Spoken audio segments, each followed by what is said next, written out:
10 বছর, 15 বছর, 20 বছর বিদেশে আছি, কিন্তু মন পাইলাম না। এই ধরনের কথা স্পেশালি যারা মিডল ইস্ট কান্ট্রিতে থাকেন, আমাদের ভাইয়েরা বোনেরা, এদের প্রায় একটা আহাজারি, একটা কষ্ট আমাকে শুনতে হয়।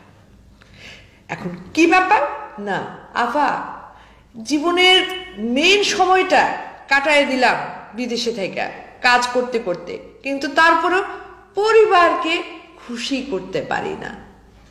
তারপরেও সবার একটা দাবির কাছে মনে হয় যেন আমি একটা অসহায় অবস্থায় হয়ে গেছি। সবার খালি দিতে হবে দিতে হবে, চাই চাই চাই চাই, এই সব কিছুর মধ্যে আমার মনে হয় আপা আমরা যেন একটা টাকার মেশিন হয়ে গেছি। মেশিনের যেরকম কোনো সুখ দুঃখ আনন্দবোধ থাকে না, আমাদেরও যেন এরকম কোনো কিছু নাই। অর্থাৎ পরিবারের সবার জন্য নয় কিন্তু ভিডিওগুলো, বাট অধিকাংশ ক্ষেত্রে বেশিরভাগ মানুষের চোখের পানি পড়ে, কষ্ট হয় যে আপা আমরাও তো মানুষ।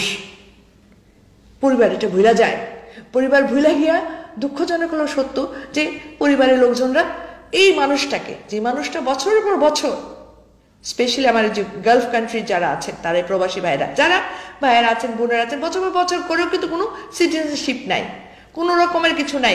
ওই কাজ শেষ তো আবার ফিরে আসো, নাহলে আবার ইকামা বাড়াও, আবার থাকো।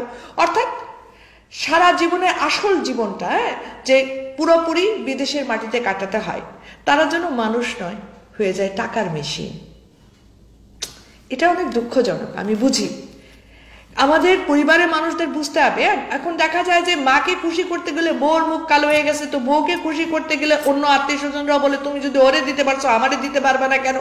এরকম ভাবে সব জায়গায় খালি সবকিছু কিন্তু মূল্যায়নের বেশিরভাগ ক্ষেত্রে এদের, এই প্রবাসীদের এমনই কপাল। এদের ভালোবাসা, এদের ফ্যামিলির প্রতি কর্তব্য, এদের যে কোনো দায়িত্ববোধ, এর মূল্যায়ন কি, মাপকাঠি কি? টাকা। তুমি অমুককে এই দিছো, আমারে দিবা না কেন? তুমি অমুকের জন্য বাড়ি তুলে দিছো, তাহলে আমি কি অপরাধ করলাম? অথবা দিছো কেন, এই জন্য তোমার লাগে কথা কমো না। অর্থাৎ সবকিছুতেই এই মানুষটাকে হতে হয় জেলের আসামির মতো, সবকিছু তোর দোষ তোর দোষ তোর দোষ। কিন্তু যে টাকা নিয়ে তার সঙ্গে এরকম মহাকাপ্পা হয়ে যাওয়া হয়, যে টাকার জন্যই তার সঙ্গে আমরা এরকম ব্যবহার করতে থাকি, সেই টাকাটা রোজগার করতে গিয়ে এই মানুষটা ঠিক মতো খায় কিনা, এই মানুষটা সত্যিকারে একটু বিশ্রাম নিতে পারে কিনা, এবং এই মানুষটা দিলে একটু শান্তি আছে কিনা, সেটা কিন্তু কেউ ভাবে না। সবার কিন্তু এই মানুষটা যখন বিদেশ থেকে ফোন করে, বেশিরভাগ ক্ষেত্রে আমি বলছি যে দেখা যায় একটা আগ্রহ নিয়ে কথা বলতে চায়, কারণ আসলে তো দেশের মাটি, দেশে আপনজন। বিদেশে পড়ে থাকলে কিন্তু মন তো পড়ে থাকে দেশের মাটিতে। যখন বইলা দুইটা কথা বলতে চায় যে তোমাদের খবর কি, তার আগে শুরু হয়ে যায় কি, তার আগে শুরু হয়ে যায় দাবি দেওয়ার বিশাল বড় একখানা লিস্ট। ওর তার আগে শুরু হয়ে যায় ওইটার বিচার করো, সেটার বিচার করো। আরে দেশে থাইকাই বিচার করা যায় না, কিন্তু এত অভিযোগ থেকে কেন তুমি বিচার করতেছো না? বিদেশে থেকে বিচার করতে হবে, এবং সবকিছুর জন্য তাকে আর দোষারোপ করা হয়। একবারও ভাবা হয় না যে সারা মাস কঠিন পরিশ্রম করে যে মানুষটা রক্ত, আমি তো বলেছেন রক্ত, বিন্দু বিন্দু রক্ত, ঘাম না, এইগুলোর বিনিময়ে যে টাকাটা পায়, তার খুব ছোট একটা অংশ নিজের জন্য রাখে, যেটা না হইলেই নয়। বাকিটা সবই কিন্তু এদের হাসি মুখের জন্য দেওয়া হয়। এই মানুষটাই কিন্তু খুব একটা ভালোভাবে জিজ্ঞেস করা হয় না যে তুমি যে কষ্ট করতেছো পরিবারের জন্য, আসলে তুমি অনেক বেশি করছো। আসলে তোমাকে পেয়ে আমরা ছেলে হিসেবে হোক, স্বামী হিসাবে হোক, হ্যাঁ আমরা গর্বিত, ভাই হিসাবে হোক আমরা গর্বিত। তোমার মতো একটা মানুষ একটা পরিবারের জন্য অনেক কিছু। কই সেই ধরনের কিন্তু প্রশংসা এই মানুষটা শুনতে পায় না, চায়ও না। এটা বললেও আমি সত্যি কথাই বলবো যে এইগুলো কেউ শোনার জন্য, যদি বলতো যে আগে প্রশংসা করো তাহলে সবকিছু করবো, সেটা নয়। তার মানে কি চায় না, কিন্তু মনে মনে আশা করে।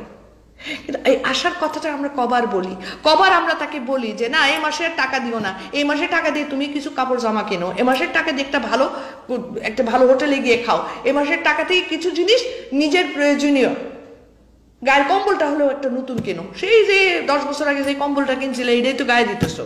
আর প্রত্যেকবার আসার সময় কিন্তু কম্বল, নতুন নতুন কম্বল বাড়ির জন্য নিয়ে আসা হচ্ছে। খুব কম্বল দিয়ে কথাটা বললাম, শুনতে অনেক ছাত্রা মনে হতে পারে, বাট সত্য। আমি সবাইকে বলবো, যারা আমরা দেশে থাকি, পরিবার পরিজন, যারা ওই যে টাকার মেশিনটার দিকে খালি আঙুল দেয়া বলতে থাকে যে দাও দাও দাও দাও, তারা একবার মনে করতে হবে এই মেশিনটা কিন্তু একটা হৃদয় আছে, এই মেশিনটার কলজার মধ্যে কিন্তু রক্তপাত হয়, বলতে পারে না। বেশিরভাগ ক্ষেত্রে এরা ভেতরে ভেতরে কষ্ট পায়, এদের অনেক কান্না আমি শুনি। আমি এই জন্য ঠিক করছিলাম যে আজকে কিছু কথা বলবো আমার এই প্রবাসী ভাই বোনদের নিয়ে, যাদের জন্য, যাদের জীবনের বিশাল বড় একটা অংশ ওরা শেষ করে দিচ্ছে পরিবারের জন্য। ওয়ারেস পরিবার তিল থেকে তাল যদি একটু 19-20 হয়ে যায় তাহলেই কিন্তু আঙুল দেখায় তারই দিকে। যার মন পড়ে আছে এই বাংলার মাটিতেই, শরীর নিয়ে কাজ করতেছে কার জন্য? এই পরিবারের জন্য। কার জন্য? এই পরিবারের মানুষদের, আপনজনদের মুখে হাসি ফোটানোর জন্য। কার জন্য? পুরা পরিবারকে একটা ভালো অবস্থানে আনার জন্য, নিজের জন্য কিন্তু না। এই মানুষটা আত্মত্যাগের কথা চিন্তা করি, এই মানুষটাকে একটু দুইটা ভালো কথা বলি, বেশি কিছু তো না। এই দেশ থেকে তো ওই দেশে অন্য কিছু পাঠানো যাবে না, ভালোবাসাটার কথাটাই আসল, যেটার কোনো মূল্যায়ন হয় না। সবাইকে বলবো, পরিবার সবাইকে, যে একে একটু মানুষ হিসাবে দেখেন, একে আর যাই করেন মেশিন হিসাবে ট্রিট করেন না। কারণ একটা সময় মনে রাখবেন যে মেশিন কিন্তু বন্ধ হয়ে যায়, মেশিনে কিন্তু হৃদয় নাই। এই মানুষটা যদি সত্যি সত্যি মেশিনের মতো শক্ত হয়ে যায় তাহলে অবস্থা কোথায় যাবে? কি দরকার? মানুষকে মানুষ হিসেবেই দাম দিই, মানুষ হিসেবেই সম্মান করি। চলেন আজকের থেকে মানুষ হিসেবে তাদেরকে ভালোবাসি। আজ আর নয়, সবাই ভালো থাকবেন, সুন্দর থাকবেন, সুস্থ থাকবেন। আর একটা কথাই, সব সমস্যার সমাধান আমাদের দ্বারা করা মোটেও সম্ভব নয়। তাই কিছু কিছু সমস্যার সমাধান আমরা সম্পূর্ণভাবে আল্লাহর উপর ছেড়ে দিব। বাকিটুকুর জন্য আল্লাহ ভরসা, আমি, আপনি, আমরা সবাই খুঁজে নেব সেই সমস্যার সমাধান। শুধু হাল ছেড়ো না বন্ধু।